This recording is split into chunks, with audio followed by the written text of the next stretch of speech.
In the research report, it has become apparent to me that our district's special needs staff is overwhelmed by the size population they serve, in turn has an adverse effect in the development of my child and other kids that has special needs. The next question is directed to Superintendent Cruz, Trustee Sanchez, and Trustee Tran.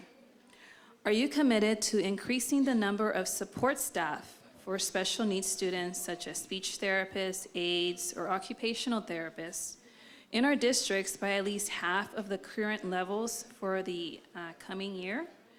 Please respond with a yes or no, and then you will have a chance to expand your answer. First, Trustee Tran. Yes. Next, Trustee Sanchez. Yes. And Superintendent Cruz. No. Thank you for your answers. It's okay. Would you like to take a minute to please explain your answers? First, Trustee Tran.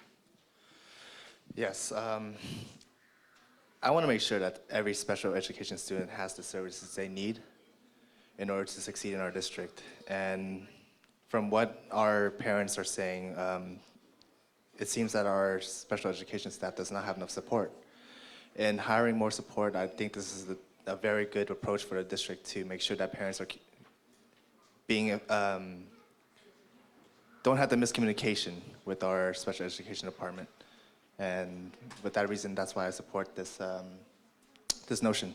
Thank you. Trustee Sanchez? Yes, in terms of this question here, kids with special needs are covered by state and federal laws, so there's a lot of laws governing this whole area of education.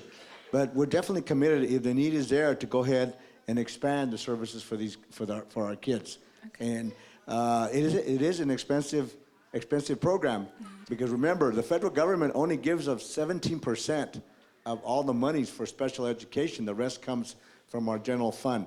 But again, we have to comply, with state law, federal law, and ultimately we have to take a look at what's best for the child. What is the best program for that child?